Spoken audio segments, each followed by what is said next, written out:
السلام عليكم ورحمة الله وبركاته.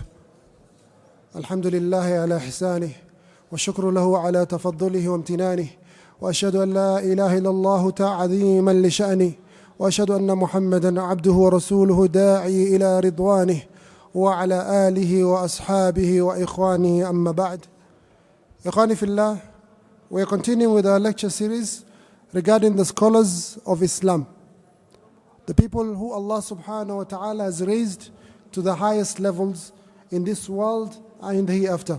Allah subhanahu wa ta'ala, He says in the Quran, يَرْفَعِ اللَّهُ الَّذِينَ آمَنُوا مِنْكُمْ وَالَّذِينَ أُوتُوا الْعِلْمَ دَرَجَاتٍ. That Allah subhanahu wa ta'ala, He raises the level of the believers amongst you, but the level of the scholars, He raises it even higher. Ikhwani fillah, our lecture for tonight is one of the greats of Islamic history, a man known as Sufyan ibn Uyaynah. Sufyan ibn Uyaynah. Before we took Sufyan al-Thawri, Sufyan ibn Sa'id ibn Masruq al-Thawri, tonight inshallah we shall look at the biography or short biography of the Imam Sufyan ibn Uyaynah rahimahullah rahmatan wasi'ah. Ikhwani fillah, in the next lecture, which I'll mention one of the greats also of Islamic history, is known as Abdullah ibn Mubarak al-Marwazi. We mentioned him before, but because it's a new series, we'll mention him again, also because of his great status in Islamic history. This Abdullah ibn Mubarak was one of the greatest scholars of Islamic history. وَكَانَ يُنْفِقُ عَلَى السُّفْيَانَيْنِ وَحَمَّادَيْنِ وَفُضَيْلِ. He used to give every month or every year, he keeps a portion of his money for the scholars. So he used to give the two Sufyans, Sufyan al-Thawri and Sufyan ibn Uyaynah, that we'll speak out tonight. He used to give the two Hammads, Hammad ibn Zayd and Hammad ibn Salama, and he used to give Fudail ibn Iyad and other scholars of Islam. So Sufyan ibn Uyaynah used to get money from Abdullah ibn Mubarak. Also he used to get money for his monthly upkeep from a man called Yahya ibn Khalid al-Barmaki. If you have read Islamic history, you will know about this family known as the Barmakiyun. They were a very royal, noble family in Islamic history, especially under the Khalifa Harun al-Rashid. Then one day a fitna or some jealousy got involved, and this entire family, the Baramika, all of them were thrown in prison. Amongst them this man Yahya ibn Khalid al-Barmaki, who used to give every month Sufyan ibn Uyaynah 1,000 dirham, 1,000 silver coins. Every single month he used to give 1,000 silver coins to this great Imam of Makkah, the Imam Sufyan ibn Uyaynah rahimahullah. He's thrown in prison.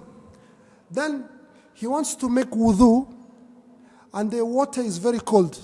So his son Al-Fadl ibn Yahya ibn Khalid al-Barmaki, he takes the water in a basin or in a sufuria or something, and he keeps it next to the light or the lamp the entire night. He's holding it up, he does not sleep, so that when the father wakes up in the morning, he can find water for wudu that is warm. Look at the birr of this young man for his own father, Al-Fadl ibn Yahya ibn Khalid al-Barmaki. So the guards, they discovered this, and they said, this is not okay, you're doing something that we are trying to punish you with the cold water. So they removed the lamps from the cells, from the prison cell. So this young man wonders, how can I make sure that my father, when he wakes up in the morning, gets water that is warm for wudu? So he takes the basin and he puts it on his body the entire night, hugging it, so that the body heat that dissipates from his body gets transferred from his body into that basin or that sufuria. The water gets warm, so that the father in the morning gets water that is warm for wudu. He asks, oh dad, after all this glory, after all this wealth, we have found ourselves in such a situation, we are in prison. He says, oh my son, perhaps we were sleeping at night and there was someone crying to Allah that we have wronged them. وَعَيْنُ اللَّهِ لَمْ تَنَمِ. And the eyes of Allah never sleep. Because if you wrong someone, there is no hijab between you and Allah. The dua, there's no dua, there's no hijab, there's nothing that blocks the dua of a madhloom to Allah. They go straight to Allah Azza wa Jal. So my son, perhaps we were sleeping and someone who we wronged when we were ministers and in that position, we wronged them and they complained to Allah about us. This man, when he died, he was seen in a dream. He says, "Ma fa'ala rabbuka bik?" What has happened? What has Allah done to you? He says, "Allah has forgiven me." He says, "Why has Allah forgiven you?" He says, "Because of the dua that Sufyan ibn Uyaynah used to make every time I send him the 1,000 dirham. He used to say, 'Oh Allah, as this man has made my life in dunya easy, make for him his life in akhirah easy.'" So the Imam Sufyan ibn Uyaynah used to make this dua for this man. So Khani fillah, who is this great scholar that we're talking about tonight? The Imam Sufyan ibn Uyaynah. Imam al-Shafi'i rahimahullah, he says, "Kana Sufyan wa Malik al-Qarinan." Sufyan and Malik were of the same level. Malik bin Anas, the Imam of Medina we mentioned previously, were of the same level. He says, "Lawla Sufyan wa Malik la dhahaba ilm al-Hijaz." If it was not for Sufyan and Malik, all the knowledge in the land of Hijaz, Makkah and Medina, would have gotten lost. Ali ibn al-Madini, one of the great scholars of Islamic history, we mentioned previously that Imam Bukhari, his student, he says, "Wallahi, I've never looked down on myself or made myself look worthless to anyone other than Ali ibn Madini." Ali ibn Madini says, the person who's most knowledgeable with the hadith of al-Zuhri is this man Sufyan ibn Uyaynah. He says, "I asked my Sheikh Yahya ibn Sa'id al-Qattan about his sheikhs." He says, "All my sheikhs are dead except Sufyan ibn Uyaynah. And he was an Imam from over 40 years ago." Ikhwani fillah, this is one of the greats of Islamic history. Imam Ahmad ibn Hanbal, he says that Sufyan ibn Uyaynah is the most knowledgeable of the Sunnah of the Prophet Muhammad sallallahu alayhi wasallam. So this Imam, ikhwani fillah, his full name is Sufyan ibn Uyaynah ibn Abi Imran Maymun al-Hilali mawlahum rahimahullah. He is not from the Hilali tribe, but he comes from the by wala, from the tribe of Maymuna bint Harith, the wife of Prophet Muhammad sallallahu alayhi wasallam. He was born in Kufa. Kufa is in which country? No? Who died in Kufa? Which famous Sahabi was assassinated in Kufa? No? No? Not Hussein. Hussein was Karbala. The father of Hussein. Ali was assassinated in Kufa. The first capital city in Islamic history is Medina. And in Medina, Prophet Muhammad ﷺ was the leader, then Abu Bakr, then Umar, then Uthman. After Uthman was assassinated, Ali shifted the capital city to Kufa, and he was assassinated in Kufa. So this man, Sufyan ibn Uyaynah, was born in Kufa. He was born in the year 107 of the Hijri calendar. And he died in the year 198 of the Hijri calendar. How old was he when he died? 198 minus 107? 98 minus 7. It's easy mathematics. I don't know why people are thinking. 98 minus 7. 198, 107. How many years, Ikhwani fillah? There's a problem. We need engineers and mathematicians. That's basic maths that people in class 2. How old? 90? 91. So he died at the age of 91. He died very old. We shall mention the benefit of this, Ikhwani fillah. So this man, he's born in Kufa. His father used to be a person who exchanges money, gold and silver and so on and so forth. So the father became bankrupt. So the father left the land of Kufa and went to Makkah with his family. From the age of 6 or so on, he went to Makkah. At that age, Imam Sufyan ibn Uyaynah had already memorized the Quran. As we said previously, the scholars of Islam, when a child gets his capacity, his thinking capacity, he already can understand things, they do not teach him anything else apart from the Quran. This modern system where we jump into school and every subjects and so on is not correct. That's why you see even the best education system in the world is Finland, and the kids in Finland, they say they start school at 7. So even Kenya start school at 7, but between 7 and 5 and 4, at least you can memorize the Quran. So he memorized the Quran at a very early age, when he was about 5, 6 or 6 years old. He goes to Makkah. While he's in Makkah, ikhwani fillah, one day in the mosque in Haram, he sees a sheikh who looks like a scholar, who's coming to the mosque. So the Sheikh tells him, please hold for me this donkey. I want to go inside and pray a few rak'ah, then I come out. You need someone to park your car. That's your car now. Your donkey is your car those days. So you get someone, please hold for me. My donkey doesn't get lost. So the young boy looks at him and says, I'll do it, but with a condition. He says, what's the condition? First, you have to give me a number of hadiths that you know. So the Sheikh looks at him. Okay. He gives him hadith 1, number 2, number 3, number 4, 8 hadiths. So the Sheikh tells him, okay, now I've given you 8 hadiths, you hold the donkey. So the child holds the donkey. He's very young, almost like 10 or 11 years of age. The Sheikh enters, he prays his sunnah prayers, and he comes out. He says, young man, young boy, you're really a bully. Why did you ask for those hadiths, and I'm sure you're not even going to benefit from them? He says, oh Sheikh, the very first hadith you gave me was عن فلان عن فلان عن فلان عن النبي صلى الله عليه وسلم قال. He mentions the entire chain of narration and the text of the hadith. All the 8 hadiths, he had already memorized it. Sheikh says, MashaAllah, Barakallahu fiqh, tomorrow come to my class. And this Sheikh, Wanifillah, is the most important Sheikh, or one of the most important Sheikhs for Sufyan ibn Uyaynah, the great Imam from the Tabi'een, Amr ibn Dinar. So he goes and studies under Amr ibn Dinar in Makkah, and takes all the hadiths of Amr ibn Dinar. He says, the number of hadiths I took from Amr ibn Dinar is the same as the period of the da'wah of Prophet Nuh alayhi salam. How long was the da'wah of Prophet Nuh alayhi salam? 950. So he took 950 hadiths from Amr ibn Dinar. Ibn Ma'in was asked, who is the most authentic person when it comes to Amr ibn Dinar? He says, no one is more authentic with Amr ibn Dinar other than Sufyan ibn Uyaynah. He was asked, what about Shu'bah? He says, Shu'bah is Amir al-Mu'mineen in hadith. But when it comes to Amr ibn Dinar, the most authentic is this young man, Sufyan ibn Uyaynah. So Sufyan ibn Uyaynah took the knowledge of Amr ibn Dinar. He went also to the great scholar of his time, Imam al-Zuhri, Muhammad ibn Shihab al-Zuhri. Muslims should know this name, Ikhwani Fillah. You know, with regards to the Quran, it's the first of the wahi. It's the revelation of Allah Azza wa Jal. The Quran was compiled into a mushaf at the time of Abu Bakr as-Siddiq radiallahu anhu.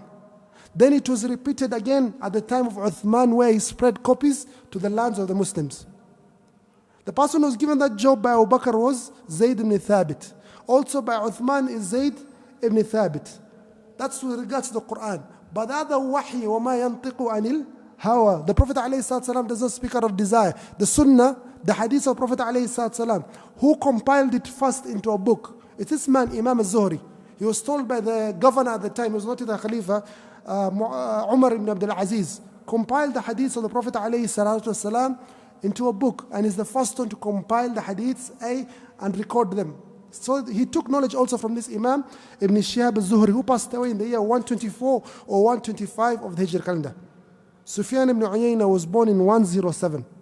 So for him to have taken knowledge from Ibn Shihab al-Zuhri, he was maybe 13 or 14 years of age.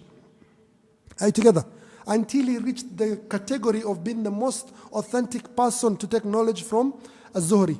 The scholars, they say the 3 most authentic people when it comes to al-Zuhri is Ma'mar ibn Rashid, and Malik ibn Anas, and Sufyan ibn Uyaynah. Ali ibn Madini says the most knowledgeable person in the hadith of Zuhri is Sufyan ibn Uyaynah. One day he sees in a dream, Ikhwani Fillah, he sees that all his teeth have fallen off. Sufyan ibn Uyaynah, he sees in a dream that he has no teeth. All the teeth have fallen off.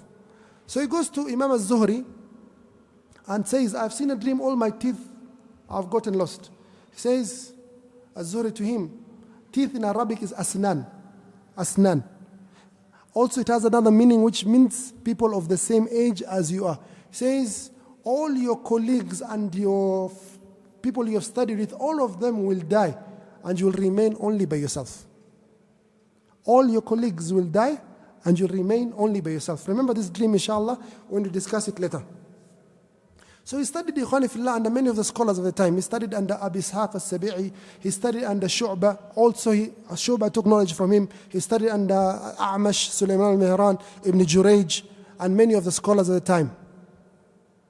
Thereafter, Ikhwani Fillah, when he was very young, he was told by one of the scholars, Mis'ar ibn Khadam, take a column in the mosque of Haram in Makkah and start teaching the hadith of Prophet alayhi salatu wasalam. He says, I'm very young. I cannot start teaching at this age. He says, no, you're not very young. You have the hadiths of Zuhri and the hadiths of Amr ibn Dinar. Between you and Prophet Muhammad sallallahu alaihi wasallam is two people. You are from the Atba' Tabi'in.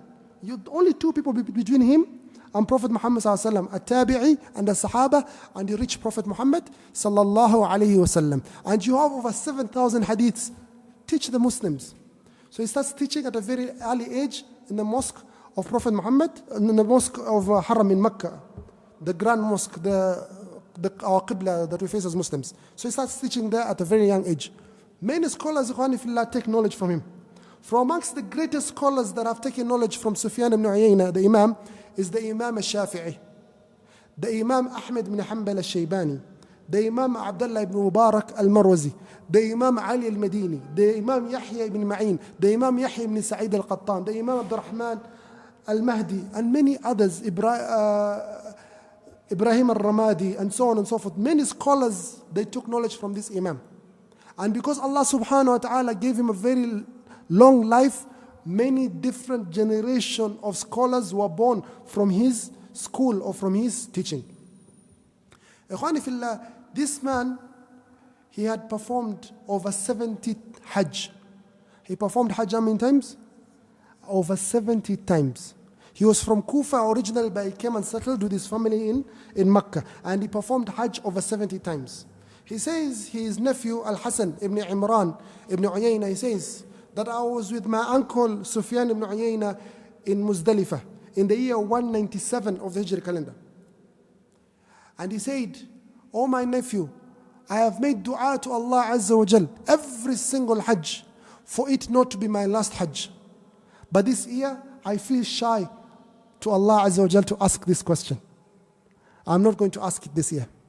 A few months thereafter, he passed away, rahimahullah, after performing Hajj over 70 times. The current Mufti of Saudi, Sheikh Abdul Aziz al-Sheikh, also has performed Hajj almost 70 times. And he says, as I mentioned previously, that he has done Hajj for some of the scholars of Andalus who were never able to perform Hajj because of the way the road was blocked, because of the battles. People like Ibn Hazm, Al-Mundhiri, Ibn Abdul Barr, and so on and so forth, he performed Hajj for them. So this man performed Hajj how many times? Over 70 times. وَكَانَ حَافِظًا مُتْقِنًا. He used to be a strong hafiz. So much so, that he was the scholar of the people of Makkah. Shaykh al-Islam, used to be known as Shaykh al-Islam, Shaykh al-Hijaz. Imam al-Dhahabi calls him Shaykh al-Islam, Shaykh al-Hijaz. People will go to Makkah, and from amongst the reasons, the main reasons they visit Makkah, yes, Hajj. But more than even Hajj is to meet this Imam Sufyan ibn Uyaynah and take from his knowledge. Why were they so looking forward to take knowledge from this Imam? There's something in Hadith, Ikhwani fillah, that is known as Uluwi Sanad. Uluwi as-Sanad. The chain of narration to be very small between you and Prophet Muhammad sallallahu alaihi wasallam to ensure authenticity. There's a game maybe you played when you were children. It's called, I think, Broken Telephone. Remember this game? I tell you something, then you say something to that person, to that person, to that person. The time that chain reaches 10 people, the message that I gave first has been changed somewhere in the middle. Are you together? So you want the chain to be as small as possible. If I only tell one person, my name is Akram, I'm sure he will not make a mistake.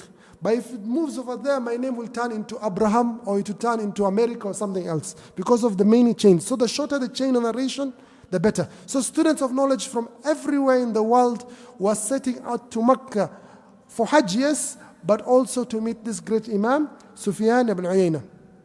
Sufyan ibn Uyaynah, rahimahullah, he used to get very irritated by this. Sometimes the students of knowledge, they come and they overwhelm him. They come in the thousands and everyone wants to be given a hadith. Oh Shaykh, may Allah bless you, give me a hadith, give me a hadith. I guess it's becoming too much. So sometimes he hides for days, he doesn't appear, he doesn't come to teach for many days. The students get irritated. One day they come, they break down his door and say, Shaykh, you must give us a hadith.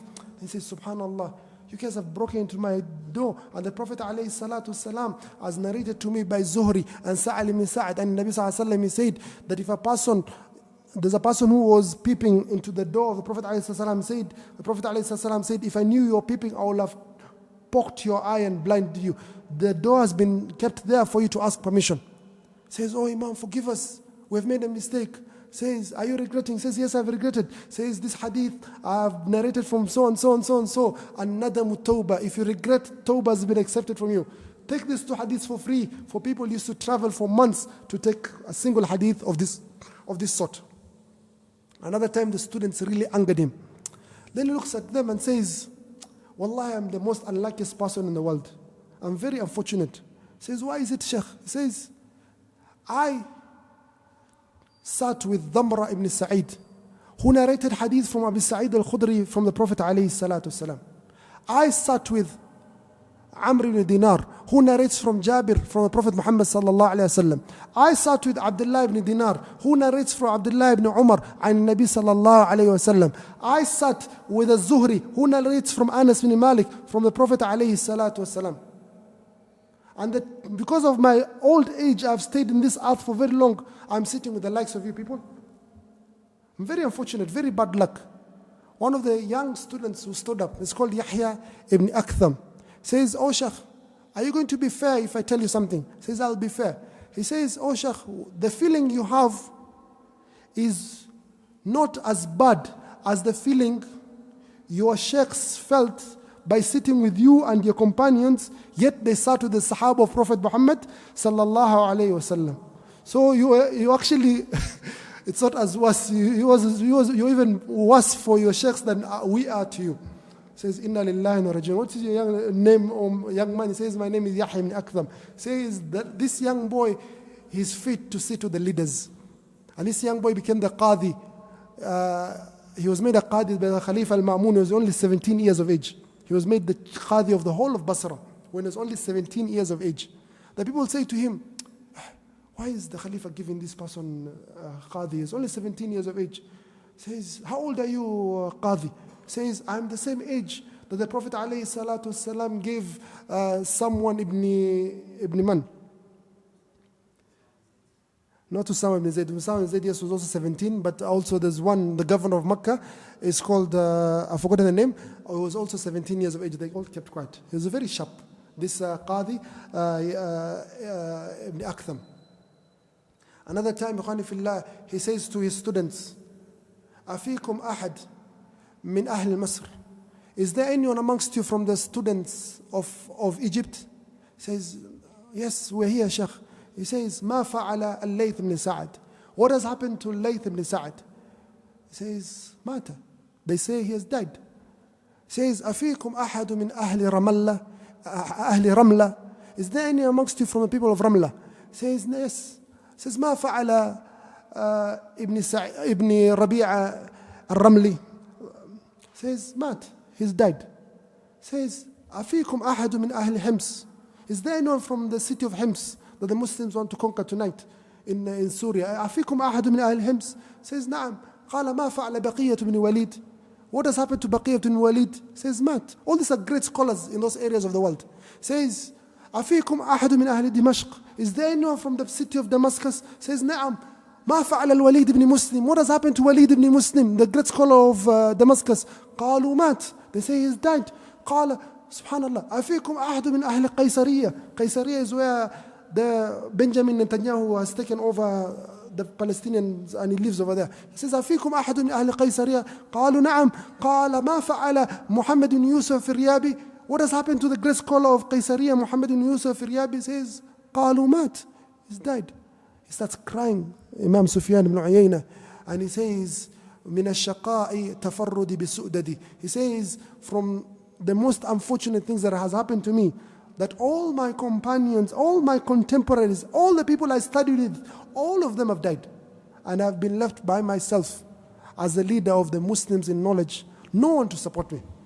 He remained by himself, fillah. And from the greatest musibah that Allah subhanahu wa ta'ala brings upon this ummah is the death of the ulama.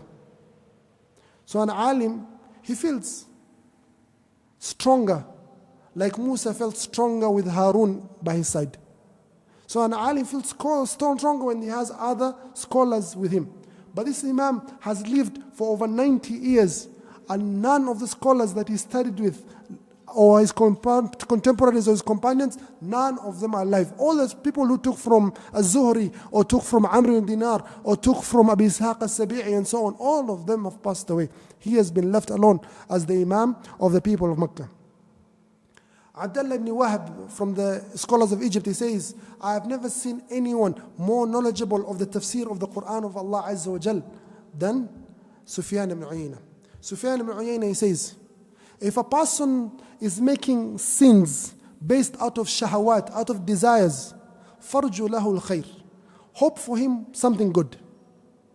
But if a person is doing sins out of arrogance, fakhsha alayh, fear for that person. They ask him, oh Shaykh, why is this? He says, because the person who does things out of desire is like his father Adam alayhi salam, who ate out of desiring, and he was forgiven by Allah Azza wa Jal. But the person who does sin out of arrogance is like the Iblis, who became cursed because of his arrogance. Look at the knowledge of tafsir this man had. He says another time, do not stop making dua because of what you know about yourself. Some people might say, I'm not going to make dua because I'm a sinner. I feel ashamed to stand in front of Allah and I'm making all these sins. I'm a munafiq. I don't want to make dua. He says, do not stop making dua because of what you see of yourself. فَقَدْ اسْتَجَابَ اللَّهُ لِإِبْلِيسِ وَهُوَ شَرُّ خَلْقٍ. Allah has answered the dua of Jibril and is the most evil and vilest of the creation. He says, أَنذِرْنِي إِلَى يَوْمِ يُبْعَثُونَ. Oh Allah, give me time of respite until the day of judgment. قال إِنَّكَ مِنَ الْمُنذَرِينَ إِلَى يَوْمِ الْوَقْتِ الْمَعْلُومِ. You shall be given respite until the day of judgment. Allah says in the Quran, أُدْعُونِي أَسْتَجِبْ لَكُمْ. Make dua, I shall answer to you. If Allah subhanahu wa ta'ala has answered the dua of Iblis, what about my dua and your dua? Never stop making dua because you know you've made a mistake here and there. Khani fillah, this Imam Sufyan ibn Uyaynah, born in the year 107 of the Hijri calendar, he passed away in the year 198 of the Hijri calendar at the age of 91 years, as we mentioned, and he was buried in Makkah. Performed over 70 Hajj. Sufyan al-Thawri rahimahullah, he was asked, Sufyan, the great scholar, he was asked, who do you take knowledge after you? He says, take it from Ibn Uyaynah and take it from Za'idah. Ibn Uyaynah is one of the most unique of the people. Imam Ali ibn al-Madini, for benefit of Fillah, sometimes you read the books of hadith by something technical. If you hear a chain of narration that says, An Sufyan, this hadith is from the hadith of Sufyan. How do you differentiate between the two Sufyans? Are you together?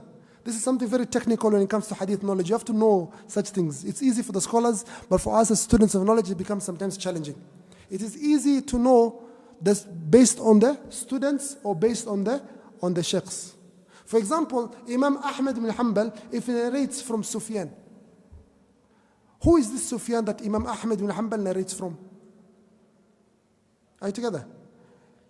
Ahmad ibn Hanbal was born in the year 164 of the Hijri calendar. He died in the year 241 of the Hijri calendar. Are you together? Ahmad ibn Hanbal was born in the year 164 and he died in the year 241. Sufyan al-Thawri died in the year 161. Sufyan ibn Uyaynah died in the year 198 of the Hijri calendar. Based on this information, if Ahmad ibn Hanbal narrates from Sufyan, who is that Sufyan? Naam? Huh? Al-Thawri or Ibn Uyaynah? Huh? Ibn Uyaynah. Why? Because Ahmad was actually born after Al-Thawri. It's not possible for him to have heard from Al-Thawri. Even the very first hadith in Sahih Bukhari, it says Al-Bukhari حدثنا الحميدي Abdullah ibn Zubayr قال حدثنا Sufyan.